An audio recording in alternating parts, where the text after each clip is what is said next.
Pirates might have lost today against the San Diego Padres and lose the series 2-1. But that's not what I want to talk about today. The Pirates have went out and extended 19-year-old prospect phenom Konnor Griffin to a 9-year, yes, 9 years, $140 million deal. He has broken the franchise record for the highest paid Pirate already at age 19. Let's talk about that today. My name is Nathan, and welcome back to the YouTube channel. I apologize to everyone if you are an avid viewer waiting for episodes. Been busy these last few weeks at work. Didn't really get a chance to talk about the Red Series much after we did our Mets episode. Didn't really get to talk about the Orioles sweep and Konnor Griffin's debut. I wanted to do one, just got called in a little bit extra.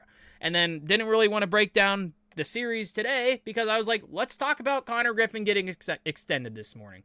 So here's the details from Noah Hiles from the Post-Gazette over on his Twitter account, X if you want to call it that. Konnor Griffin's deal, 9 years, $140 million, $10 million in escalators, $12 million signing bonus, and here is how the signing bonus is going to be divided out. $5 million this year for the 2026 season, and then $3.5 million in 2027, and then $3.5 million in 2028. Man, and am I excited that this went out and they made this happen. Here's some quotes today from Konnor Griffin's press conference, and I'll say this about, I watched some of the highlights, and I'm going to take the quotes that the Pirates posted on their social media, because I just like some of these quotes, especially the ones from Konnor here. So Konnor Griffin, this is a quote from him. It feels great knowing I will be a Pittsburgh Pirate for a long time. The goal is to win every year, and I believe we can do that. I'll start here with this. For a 19-year-old that while he was in high school has seen the worst of the Pittsburgh Pirates, for him to go out and say that injects some hope into my veins. And for a guy, he might just be saying that because he's on the team now for 9 years. Let the hope flow through you. I am excited for what this 19-year-old guy can bring to this squad. For $140 million, and we'll talk about it in a second about contracts compared to what these other guys who haven't played in the major leagues making this money. It's a trend in baseball that teams are making. Another quote from Konnor Griffin today. This one stuck with me. I'm around a lot of great players. That humbles me a little bit.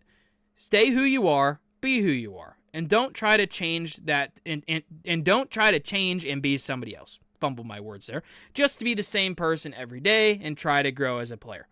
I also like that. And a takeaway I had in the press conference was Konnor Griffin's approach to his teammates. They were all in there watching his contract. They all supported. Paul Skeens posted the Instagram story of the post. Brandon Lau posted it. Jake Mangum was like, congrats, KG, on all their Instagrams. They were all over there. There were pictures of Bubba Chandler giving a standing ovation during the thing. And my takeaway was when Ben Cherington, Bob Nutting basically brought up, one of the concerns Konnor had was what his teammates would think.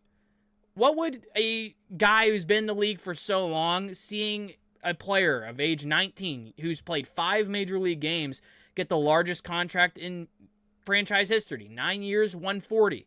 The fact that that was one of the first things Konnor Griffin thought of him was like, is it okay if I sign this? That's the development and the growth of his character.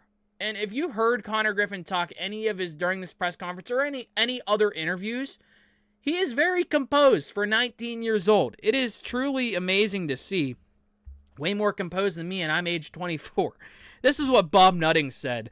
Signing Konnor is a meaningful commitment to this team, this city, and our fans. It reflects our belief in Konnor and this season's club and in the future of our organization. Konnor represents everything we value in a player, and in bold they put exceptional talent, strong character, a team-first mentality, and a maturity that stood out to all of us from the beginning. I want to echo what Bob says there. Maturity. When I went down to spring training, he looked very mature at the plate. Sure, he might have had a low batting average in spring training. I could care less. Even now, in the major leagues for Konnor Griffin, his outs in his first few games are competitive at-bats. And sure, there are a few strikeouts. But here's the thing about Griffin. He had 16 at-bats in AAA, and I completely called it during our preseason reaction or preview I did, and I called it on North Shore 9's The Point, so you can go back and watch it. It was the final one. The question was, do you think Konnor Griffin starts the team with New York against the Mets? I said no. My prediction with Konnor Griffin was he won't start in New York, but he's going to start at home against the Baltimore Orioles, and he will sign an extension later. I didn't get the extension part right on the money on opening day. I was close there, but I got his opening debut correct. And when I saw he was got called up, I was like, might as well do it. Because Jared Trillo, the injury happened. There was a lot more playing time for him too. Nick York and Nick Gonzalez aren't the greatest defensive guys to play at shortstop. You want an everyday shortstop that can play the position right. He has a minor league gold glove for a reason, and we've seen some good defensive plays so far. Sure, in Game 3 against the Padres today, he did have an error, but it was a bad defensive game all around for the Pirates. But let's just think about it in the bigger picture. The guy's 19 years old. He's only had 16 at-bats in AAA Indianapolis. 16! In those 16, he hit .438, 571 OBP, and a 1,196 OPS. 1 RBI, 3 stolen bases, 7 total hits, 4 runs scored. No home runs. Sadly, won't ever get a AAA home run. Who knows? Maybe he's rehabbing. He finally gets that first AAA home run. But man, I'm excited for this. He's played also less than 20 games in AA, by the way. For him to basically make the jump from the perspective of that little games played in AA, this is practically him going from Greensboro to the major leagues that quick. He deserves it. He clearly isn't going to get better in AAA. Throw a challenge at him. Now, going up against Mason Miller, you can clearly see people saying, like reporters saying he struggles with velocity keeping up. We saw it in spring training. Going up against Mason Miller in the 9th against Padres, we saw that. There's going to be growing pains with Konnor Griffin. But with the potential he brings to this team, he is the best possible option to be playing at shortstop. And I'm pumped for it, guys. I really am. And it's funny, I recorded this also separate, but I realized my mic wasn't on. And I had a lot more stuff to say. So you'll never see that take of this, sadly. And I thought it was a good one. But with Konnor Griffin, man, I am so excited what he can do for this team. And you see the arguments. It's too early to pay this guy. It's way too early. Well, the Brewers just did this. It's a trend. They extended prize shortstop prospect Cooper Pratt with an 8-year, $50.75 million deal, keeping him in a Brewers uniform through 2033, that is, and adding club options for 34 and 35. He's in AAA Nashville. He's yet to touch the major league team. A couple days after that, Colt Emerson of the Mariners. Let's type in this contract because I had it up, but of course I had to redo this video for you guys. Colt Emerson. He broke the record at the time for the largest deal ever given to a minor league player with 0 MLB service time. He signed an 8-year, $95 million contract that begins this year, the largest deal ever for that. $25 million club option in 34, and then escalators to get pushed to value in the total contract for $130 million. We've seen this in the past as well last year with Christian Campbell of the Red Sox and Roman Anthony of the Red Sox. And Roman Anthony has become a very solid baseball player. He just was on Team USA for the WBC about a month ago. The year before that, we saw Jackson Chourio of the Brewers go out and break this status quo of paying prospects before they touch the big leagues. Jackson Chourio is a main namestay of the Brewers right now. He is a star of the Milwaukee Brewers, one of the best youngest players in the league right now. He's killing it. And with what Konnor Griffin's potential shows, he's a guy that can also do that. Prospects, like scouts, love the guy. When he was drafted at the 9th overall pick, couldn't say my words there. That's why I'm saying the last take of this about 10 minutes ago was a lot better. So I apologize, you won't ever see that. 9th overall pick. He was a steal for the Pirates. A 9th overall pick in 2024 out of high school is already in the major leagues, which is absurd. He's already made the major leagues. There's going to be growing pains. I understand it. And if you want to be pessimistic and say, why are they paying this guy when they could have went out and got some other free agents? Go right ahead. I'm going to enjoy it, though. What other happiness have we seen in our baseball fandoms? I was born in 2001. I've seen 2013 to 2015. That's it. Last time the Pirates were good, when they were in the playoffs in 2013, the last time they won a playoff game, I was in 6th grade. I'm now 2 years out of college. The last time they won the World Series, my dad was 3. He was born in 76. Last time they won it was 79. There might be people watching this that have seen multiple World Series, and I am jealous for you guys. You guys have seen a lot more winning than me. If you're around in the 90s or 80s, you might have also seen a lot more winning. 70s, who knows? But man, let's have a win as a franchise. Let's love this. If you want to be mad about this and you're mad that Konnor Griffin's the highest paid player, go right ahead. I'm not going to waste my time on that. The Pirates lost today. I'm already upset they lost, but man, thank goodness they did this. I'm a lot more happier. But yeah, 9 years, $140 million. Like I said, I lost the footage. Well, the footage wasn't lost, but my mic was off. So I'm not happy about losing that first take because I thought it was a very good take. But one of the points I brought up in the first take one of this was Bob Nutting, Travis Williams, and Ben Cherington. Bob Nutting's been there for the long time, but I like to call it the Ben Cherington regime ever since he took over for Neil Huntington. Has not gone well. At this time last season, they were a losing team. The season was basically already over. They just got through a horrible series against the Yankees, getting blown out on opening day. You had a plane flying around PNC Park saying, "Sell the team, Bob." You had Bob Nutting getting chased down the rotunda by fans saying, "Sell the team, Bob."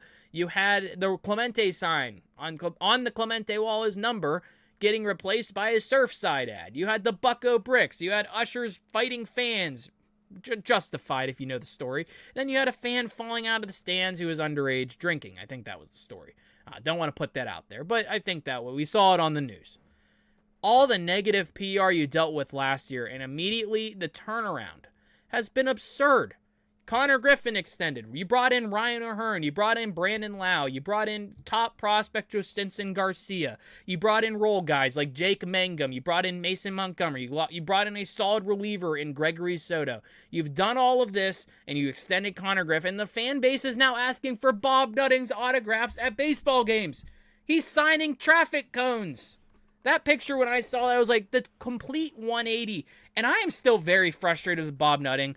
And I don't really want to give him the benefit of the doubt from what we've seen in the past. He has to do a lot more to win me over besides extend Konnor Griffin.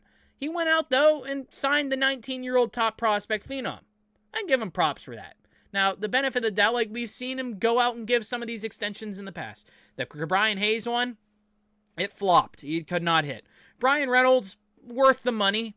He's kind of an above-average bat at this point. He's kind of getting close to that league average. We're kind of seeing the decline in Brian Reynolds.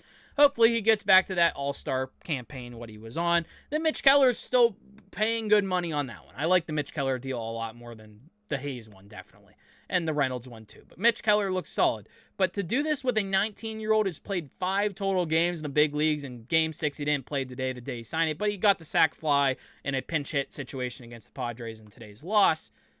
He went out and did it. And I'll give him props there. Still have to do a lot more to win the fan base over, but the fact he's going to sign traffic cones, this whole hoist the cone thing, literally a year after him getting chased down the rotunda, people yelling at him, sell the team, all the fiasco of people buying planes to say he's a horrible owner, and now everyone's wanting his autograph. It truly is an amazing thing. And seeing that ballpark, how it was on opening day, just fueled me with so much energy. The hope of opening day kind of just runs eternal through everyone on that day. It's like, is this team going to be good? Is it going to be bad? Right now they're at 7-5, and this team looks like it's going to be a lot of fun. Now, of course, the rest of the division, besides the Cardinals and Cubs, even though the Cubs will heat up. Of course, the Brewers are doing good. Of course, the Reds are doing good. And the Pirates can't have nice things. I hope, though, this weekend they're playing the Cubs. They can go out and shock people and win a series against the Cubs and show, like, okay, let's do this thing. But until then, I just wanted to keep this one short. Didn't really have much to add there. We've talked about Konnor Griffin at length. Talked about him in the preseason preview. We talked about in the infield preview I did because we were all like, he's coming in. But 9 years, $140 million, gets it done to be a Pirate till 2034. I'm 24. I'm not ever going to make $140 million. That's crazy. People are getting out of high school or are 19 years old or around that age going into college. You're like, whoa, I chose the wrong profession. And also, like, my final thought on this before we go, could this just be Bob doing something before the labor agreement, the negotiations, the lockouts, just saying, oh, look, I spent money? Sure, but I'm going to wait until that happens. I'm just going to enjoy this while we have it. I'm just going to enjoy this Konnor Griffin extension. I'm not going to treat it like a conspiracy theory like I've already seen on the internet and people talking about on other shows, specific radio shows, if that's a hint there. I'm not going to treat it like a conspiracy theory. I'm just going to enjoy it while we have it. He went out and spent money. It is what it is. 9 years, 140. This could also be a steal at the end of the day. If these scouts think he can be in Hall of Famer if he's the phenom he is, this is such a steal. And people are like, why not Paul Skeens? Well, the thing with Paul Skeens is they're basically out of time to extend him now because he's already won a Cy Young. He's already won a Rookie of the Year. Now, if Bob Nutting were to go out and extend Paul Skeens after all that and be like, let's spend some money now, maybe he's earning my respect a lot more. But we haven't seen that yet. I don't think Paul Skeens is going to get done. I think it's going to be one of those things, if you want to keep him, you have to beat out other teams in free agency. That would be a shock. But Konnor Griffin is here to stay, and I'm going to be happy about that. I hope he becomes the phenom he is, or he is. I don't want to say he is a phenom yet. He's a prospect phenom, but I hope he becomes that major league player. We've seen the comps in Mike Trout. I personally think he's a lot better of a comp with Bobby Witt Jr. from the Royals. He has the speed, he has the power, he has the contact, he has everything. And I'm excited, and the defense too. That's one of those calling cards. But I'm excited to see what Konnor Griffin can do. It's a great day to be a Pirates fan. It's been a great start to the year. I apologize to everyone who been watching these episodes. The lack of consistency, my fault. Been working a lot lately, making the trip up to Pittsburgh and back to where I'm at. It's rough trying to get these out to you guys. I'm hoping to get more into a consistent base. I know I promised you guys we're going to do series by series breakdown like we did the Mets recap into the Reds preview. I didn't give you a Reds recap. I didn't give you an Orioles recap. I didn't really give you a Padres recap besides Konnor Griffin getting called up. So hopefully we can get some more of these getting to you guys. We're on the road to 600 subscribers now, so hopefully we can hit that maybe by the All-Star break. Hopefully by the end of the year, but hopefully by the All-Star break. We'll see where we're at. But yeah, thank you all for watching. Let me know in the comments down below. What's your thoughts on the Konnor Griffin deal? 9 years, 140. Would you even, here's a question, would you have paid more for Konnor Griffin? What's your thoughts on this, though? I think this is a great deal. I think it's a great deal for both sides. The fact that Konnor wants to be a Pirate forever, or for 9 years, that is. I wouldn't say forever, but maybe forever. It's a great sign. What's your thoughts on what Bob Nutting's done with this? Have you gained some respect with him? Let me know in the comments down below. Let's have a fun year this year. The Pirates are 7-5. Let's go to Chicago. Let's see them win a series against the Cubbies. But until then, let's go Bucks. Make sure to subscribe down the channel down below. Leave your comments. Leave a like. As always, let's go Bucks, and I'll see you next time.